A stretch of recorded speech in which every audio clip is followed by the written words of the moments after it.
ஸ்ரீமதே ராமானுஜாய நமஹ. ஸ்ரீமத் அழகி சிங்கர் திருவடிகளே சரணம் சரணம். கல்யாண் ஜுவல்லர்ஸ் பாக்யம் தொலைக்காட்சி நேயர்களுக்கு அடியனுடைய சிரம் தாழ்ந்த நமஸ்காரங்கள். ஆனந்த ராகமாய் ஓர் ஆன்மீக பயணம். நீங்கள் பார்த்து கொண்டிருப்பது உங்கள் பாக்யம் சேனல். வழங்குவோர் அன்புடன் கல்யாண் ஜுவல்லர்ஸ். இது உங்கள் பாக்யம், எங்கள் பாக்கியம். 108 திவ்ய தேசங்களிலே நாம் இப்பொழுது சேவிக்கக்கூடிய திவ்ய தேசம் 106வது திவ்ய தேசம்.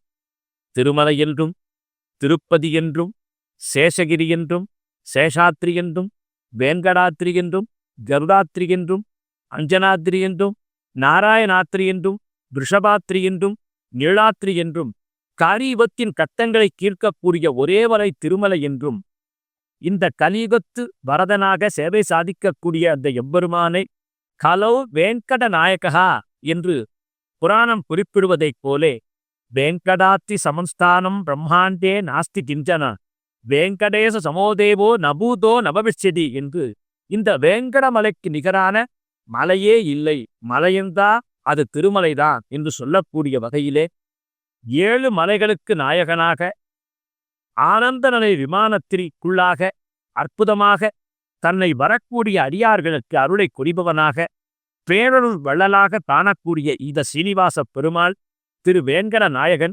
பத்மாவதியை திருமணம் செய்து கொள்வதற்காக பிருகு முனிவரால் மகாலட்சுமி அகன்றுவிட அந்த மகாலட்சுமி தாயாரை பின்தொடர்ந்து வந்து கொல்லாப்பூரிலே மகாலட்சுமி சேவை சாதிக்க அடியேன் செய்ய வேண்டியது என்ன என்று கேட்க, நீர் சென்று சுகவனூர் என்று சொல்லக்கூடிய திருச்சானூரிலே தவம் இயற்றும் என்று சொல்ல 12 வருடம் பெருமான் தவம் இயற்ற நீர் வந்த நேரம் பத்மாவதியை மணந்து கொள்ளும் என்று சொன்ன பிறகு ஆதாசராரனின் குமாரியான பத்மாவதி பிறந்து நாளொரு மேனியும் கொழுதொரு வண்ணமாக வளர்ந்து வர அந்த பத்மாவதியை குபேரனிடத்திலிருந்து எம்பெருமான் கடன் பெற்று இந்த மகாலட்சுமி சொரூபமாகிய பத்மாவதியை திருமணம் செய்து கொண்டானா.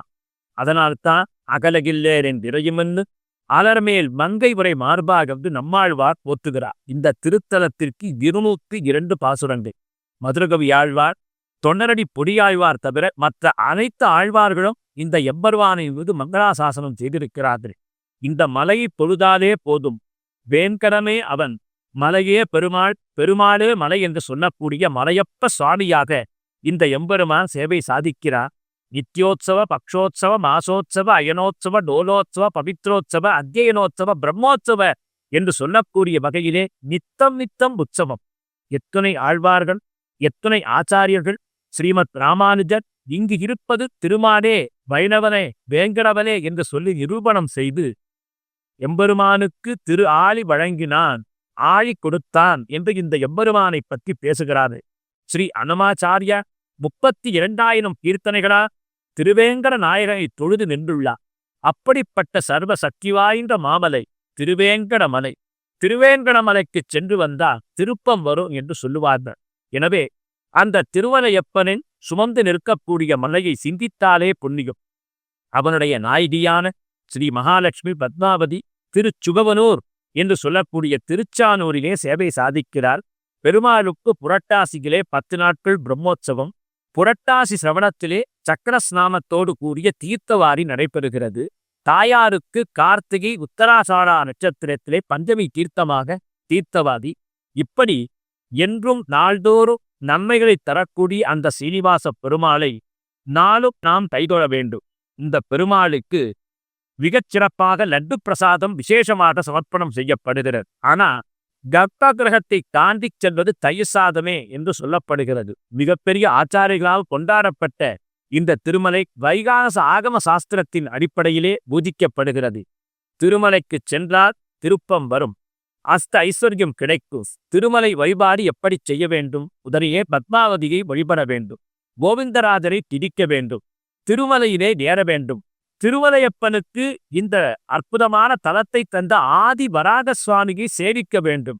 சுவாமி புஷ்கரணியிலே நீராட வேண்டும். நிறைவாக அந்த ஸ்ரீனிவாச பெருமாளை சேவிக்க வேண்டும். அன்பர்களுக்கு, பாக்யம் தொலைக்காட்சி அன்பர்களுக்கு முக்கியமான ஒரு தகவல், எல்லோரும் ஸ்ரீனிவாசனை சேவிக்கிறோம். ஆனால் நாம் அந்த ராஜ கோபுரத்திற்கு செல்லும் பொழுது, அந்த படியை தாண்டும் பொழுது அதற்கு பக்கத்திலே சங்கநிதியாக குபேரநிதி நிற்கிறது. அவரை வணங்க வேண்டி கடந்து சென்றால் பெருமாள் அனந்த அனந்தாழ்வாரால் தாக்கப்பட்ட அந்த கடப்பாறை அங்கு இருக்கிறது. அதையும் சேவித்துக் கொள்ள வேண்டும். ஸ்ரீனிவாச பெருமாளை பாதாதி கேசம் சேவித்துவிட்டு திரும்பி வருங்கால் ஆனந்த நிலையத்திலே நிற்கக்கூடிய பெருமாளை வணங்கி ஸ்ரீவாரி உங்கியலிலே காணிக்கை செலுத்தி ராமானுஜரை தரிசனம் செய்து கொண்டு வெளியில் வரும் பொழுது அங்கே நாம் வெளிப்போந்து வரக்கூடிய வாயிலே பதுமநிதி காட்சி தருகிறது.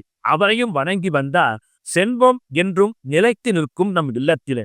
எப்படியாக சுவாமி புஷ்கரணி வாசனாக விளங்கக்கூடிய திருவேங்கட முடையானை நாம் நித்தமும் கைதொழுது சகலவிதமான சம்பத்துக்களையும் பெறுவோமாக.